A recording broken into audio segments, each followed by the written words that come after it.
E aí pessoal, aqui quem fala é o Paulo. Nesse vídeo eu vou mostrar como eu consegui controlar as temperaturas do meu i7 14700KF. Como vocês sabem, esse processador ele é muito quente, né? Normalmente quando você coloca ele na placa-mãe, ele é muito quente. Não importa o water cooler que você use, ele vai bater 100 graus. E é isso, não tem muito o que fazer se você deixar a placa-mãe no automático, né? Uma coisa que você tem que fazer antes de continuar esse vídeo é certificar-se, né, que você tem uma placa-mãe pelo menos igual essa que eu tenho, né, que tem essa BIOS. A minha placa-mãe é uma Aorus Elite B760M. Essa placa é uma placa intermediária, né? Ela aguenta até 1,9 se você quiser colocar, ela tem os VRM suficientes para isso. Eu não pretendia fazer overclock nesse meu processador.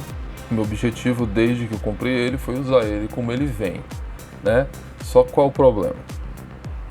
Essa geração, a 13ª e a 14ª, tem um problema de degradação da CPU, ou tinha, né? A Intel diz ter resolvido isso com várias atualizações de BIOS, porém eu sempre atualizei as BIOS, sempre, quando lança uma BIOS nova eu coloco. Essa BIOS aqui não é a mais atual, porque assim que eu coloquei ela, na mesma semana saiu outra e eu pensei, não vou atualizar agora porque tá funcionando, a correção que a Intel disse que fez tá nessa BIOS aqui, então sei lá, futuramente eu coloco a BIOS mais nova, que pode nem ser a que está no momento agora lá, pode ser outra, né? Atualizo e faço de novo esse procedimento aqui. Por enquanto tá tranquilo, essa BIOS ela já tem a correção que evita a degradação, segundo a Intel. Mas qual é o problema de você usar no automático ainda? Mesmo você deixando aquela opção do Intel Default Settings ativada, né? Continuava esquentando, qualquer coisinha 90 graus, 100 graus, jogando, né? Tipo, tem um jogo chamado Metro Exodus, né? O Enhanced, que assim que eu montei esse computador fui jogar, o jogo batia 70, 80 graus, ficava oscilando, né? O Fórmula 1 também, de 2018 eu acho, fui testar o processador 80 graus, né? 70 graus, às vezes pulava por 90, sem sentido nenhum, né? Aí fiz umas pesquisas e cheguei nesse resultado que eu vou compartilhar para vocês agora. Não vou explicar exaustivamente o que é que uma coisa faz ou outra. Eu entendi o que é que elas fazem, mas eu não vou explicar nesse vídeo, porque nesse vídeo o meu objetivo é mostrar o que eu fiz e que funcionou para mim, né? O que foi que eu fiz? Eu fiz um undervolt no meu processador, ao mesmo tempo que eu coloquei os parâmetros que a própria Intel tem para esse processador. Eu não limitei o TDP dele, não fiz nada. Deixei ele exatamente como tem que funcionar. Só que ao invés de eu deixar a placa no automático, naquele perfil que a Intel pede para você deixar, que para mim não estava resolvendo, eu mesmo fui lá manualmente e coloquei esses parâmetros. É isso que eu vou mostrar para vocês nesse vídeo. A primeira coisa que vocês têm que fazer é atualizar a BIOS. Coloque a BIOS mais recente. Se a sua placa é um chipset acima desse, né, é melhor ainda, mas esse tutorial serve se a sua placa-mãe for da Gigabyte e tiver com essa BIOS aqui, né? Em outras BIOS, como é que faz na Asus, como é que faz? Não sei, porque eu não tenho essas placas-mães, mas essas coisas aqui sempre tem em qualquer placa-mãe, certo? Bora começar aqui. Eu gravei um vídeo aqui, né? Não ficou muito bem gravado, meu celular ficava mudando a exposição, estourou umas coisas, mas eu acho que vai dar para mostrar muito bem e eu vou narrar por cima dele aqui o que eu fiz. Bom, a primeira coisa que vocês vão ter que fazer depois de atualizar a BIOS é entrar na BIOS, ativa o XMP e tal. Você desativa essa opção aí, ó, do Intel Default Set, desativa e escolhe essa opção aí, ó, Spec Enhanced, certo? Depois que você fizer isso, aí a gente vai aplicar agora um undervolt no processador, que está bem aqui logo abaixo aqui nesse CPU Voltage Control, ó. Você vai mudar ali o CPU V-Core para o normal, ele vem em outra opção, se eu não me engano, se muda para o normal, certo? E aqui onde tem Dynamic V-Core, você vai colocar, eu coloquei menos 0.100 volts. Alguns processadores não vão dar com esse menos 0.100, vão dar menos 0.050, 0.75, aí vocês testam. O meu aguentou com essa redução aí. Mais do que isso, começava a dar problemas, não completava os testes, né? Aí foi quando ele ficou estável com esse undervolt aí. Então vocês vai testando. No meu deu 0.100 e eu deixei assim. Então essa é a primeira parte aí, né? Você vê que vai reduzir, quando você fizer tudo isso, vai reduzir aquela voltagem ali, que é a voltagem dele em idle, né? A temperatura vai dar uma baixada. Agora aí no CPU Advanced Settings, vocês vão abrir esse CPU, essa opção aí, né? Eu não consegui ler, mas enfim. Aí onde tem Load Line Calibration, o meu deu certo no Low.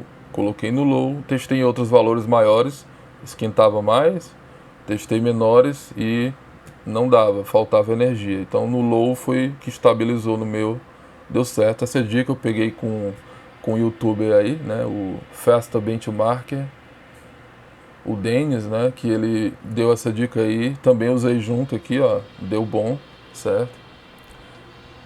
Então, só isso, nessa tela eu coloquei no low, vocês comecem como parâmetro para testar, né? Deixando no low também o Load Line Calibration. Isso é tipo uma compensação, sabe? Quando o processador está lá em alta carga, a placa-mãe joga uma quantidade de volts a mais ali, de milivolts a mais, para garantir que tem energia o suficiente enquanto o CPU está ali trabalhando, né? Aí essa compensação pode ser mais alta, mais baixa, eu deixei no low aí, para impedir o V-drop, o V-drop, eu acho que é isso que chama. Enfim, saindo aí, ó, você vai agora procurar essa opção aqui, ó, Advanced CPU Settings. Entra no Advanced CPU Settings e agora você vai descer lá para baixo e você vai ativar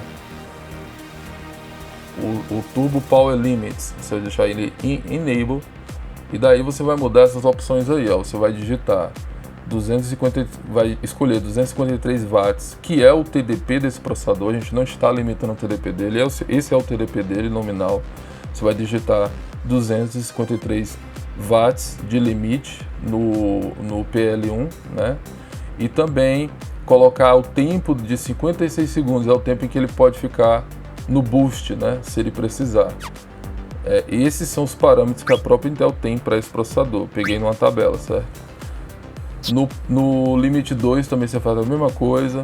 E no Power Limit Time você faz a mesma coisa, tá vendo? Deixa igual que tá aí. Exatamente igual que tá aí. Esses são os parâmetros da Intel. O resto você deixa tudo em automático. E lá embaixo, onde tem Core Current Limit, você coloca 307, né? Que também é um valor que a própria Intel dá. Eu pesquisei e achei essa tabela. O i9 tem o seu valor, o i7 tem o seu valor, aí tem um valor para turbo e o valor normal. Esse é o valor normal. Coloquei ele, né? Pronto, então tá feito a configuração, certo? Só que eu tenho um adendo aqui, né?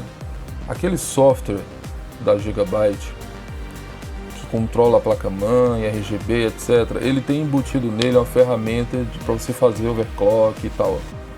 Aquilo ali, assim que o Windows começa, ele sobrescreve o que você fizer aqui na BIOS. Então você não vai ver dando certo o seu undervolt, nada disso aqui vai ficar operacional, porque assim que o Windows entra, ele dá um jeito de... aquele programa sobrescreve tudo isso. Então desinstale aquele programa. Eu, como não tenho essas frescuras de RGB, né, coloquei só um programa chamado OpenRGB para poder controlar isso. E controlo o meu RGB, deixo tudo de uma cor só aqui. Eu vou até colocar uma foto no meu PC como é que eu uso ele, mas enfim, né? Outra coisa que vocês têm que fazer é configurar o water cooler de vocês, certo? Eu vou fazer um outro vídeo depois. Eu tenho um water cooler aqui da Superframe, simples, um water cooler barato. Ele dava conta desse processador. O único problema dele é que ele tinha fãs ruidosos, né? mas a eficiência dava conta. Troquei as fãs, melhorou um pouco mais a eficiência, mas em outro vídeo eu faço uma explicação de como configurar o water cooler, né? Porque também isso ajuda a reduzir a temperatura desse processador. Bom, aqui a gente tem a tela do Cinebench, né? Eu vou rodar aí o teste normal de multicore. Aí vocês observem ali, ó, as temperaturas, né, que vai chegar, ó. Um núcleo chegou ali, bateu 81, 82, né? Antes aí, ó, já ia para 100 graus rapidinho. Já tava em 100 graus aí, 90 e pouco, 100, os núcleos tudo vai explodir, certo? E aqui consumindo mais volts ali onde tem VID, ó, tava pegando 1.4, 1.45, agora fica no máximo 1.3 alguma coisa. Eu vou rodar de novo o teste para vocês verem. Deu ali 34 mil pontos, porque tá gravando. Eu rodei o teste de novo, sem estar gravando. E eu vou colocar em seguida aí, deu 35 mil pontos, né? Que é uma pontuação normal desse processador em estoque, ou seja, a gente não perdeu o desempenho. Ele continua rendendo a mesma coisa, tá ali ó, no VID 1.2 volts, 1.224, tá ali ó. Antes ficava 1.4, 1.35, 1.38, ficava mais alto, né? Agora não, agora ele sempre fica por aí, ó. E aqui, ó, é o teste que eu refiz sem estar gravando, porque eu estou gravando capturando na tela com aquele aplicativo da NVIDIA, deu 35 mil pontos, né? 35.053 pontos. E aí eu vou mostrar, né, agora quais são as pontuações padrão desse CPU, né? As pessoas conseguem, ou seja, eu não estou perdendo desempenho, tá aí, ó. Um Core i7 14.700 kF, dando 35.200 e pouco, uma variação aí que pode acontecer. E aqui esse conseguiu 34 mil pontos, né? E eu consegui 35, como eu mostrei naquela gravação anterior, ou seja, o desempenho normal do processador, não perdi desempenho. Eu ganhei performance térmica, não perdi desempenho. E tá vendo, ó, que a pontuação normal dele é mais ou menos essa mesma. Só que aqui ele está consumindo 430 watts. Eu acho que não sei se dá para confiar nessa IA aí, né?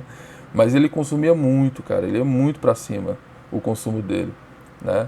Então, agora eu vou rodar um jogo para vocês verem como é que fica a temperatura enquanto joga. Isso aí, quando a gente roda um Cinebench, a temperatura tipo, vai subir até o máximo, porque o processador está sendo estressado no máximo. Isso não acontece quando você está jogando. Acontece quando você está fazendo, quando o jogo faz um carregamento, ou quando compila shaders, ou quando tem muita coisa na tela, como alguns jogos têm, tipo o Warhammer, né? O Space Marine 2. Acontece de o processador ter um uso maior, mas antes batia 90 graus, entendeu? Agora não, agora tranquilo, fica na temperatura normal. Fica a 75 no jogo, tipo no Monster Hunter Wilds, chega na casa dos 70, mas é porque o jogo usa muito processador, né? E sem essas configurações aqui, ele chegaria a 80, 90 graus muito fácil, né? Agora vocês estão vendo aqui o jogo Metro, né? Esse jogo eu conseguia, né, bater a casa dos 70. Ele tá rodando do jeito que vocês estão vendo aí, ó. Vou mostrar rapidamente aqui as configurações que eu vou rodar ele, né? E aí vocês vão ver a temperatura que ele vai bater quando eu estou jogando. Como eu falei, em certos momentos de load, né, de carregamento, o processador ele vai usar mais, então é normal que ele aqueça mais. Não sei se vai acontecer isso agora que ele vai carregar. E é normal que ele aqueça um pouco mais quando está compilando shader e tal, né? Mas antes era toda hora, cara. Desnecessariamente processador quente, entendeu? Não fazia sentido. Bom, agora como vocês estão vendo aí, ó, eu deixei os frames liberados, né? Ó, o processador a 60 graus, 61, 62, ó. Antes não era assim, antes ficava muito quente, né? 70 para cima, dando uns picos assim louco para 80 e caindo, pico para 86, 88, às vezes batia uns 90 e ficava nessa oscilação, na casa entre 70 e 80, às vezes dando uns pulinhos lá no 90. Agora não, agora tá tranquilo, ó. agora. E o clock normal, a 5.5, consumindo ali seus 100 watts, que nem antes, né? Mas sem esquentar. Por quê? Porque antes ia desnecessariamente mais volts, né, para o processador. Não faz sentido. Enfim, esse foi o vídeo. Eu espero que ajude aí quem tem esse processador, quem está com esse problema. Lembrando que isso foi o que eu fiz, que deu certo no meu processador, né? E lembrando que vocês têm que estar com o water cooler configurado corretamente. O water cooler não é só ligar no computador e deixar ele no automático que ele vai resolver. Não, você tem que ir lá na BIOS e configurar as curvas de fan dele para poder você ter o desempenho otimizado. Não é tacar a fan no 100%, não é isso. Eu vou mostrar em outro vídeo, né, se interessar alguém, talvez, o que é que eu fiz. Mas eu acho que a maioria de vocês sabem configurar um water cooler de maneira otimizada, né? Então eu vou ficando por aqui. Até a próxima. Falou!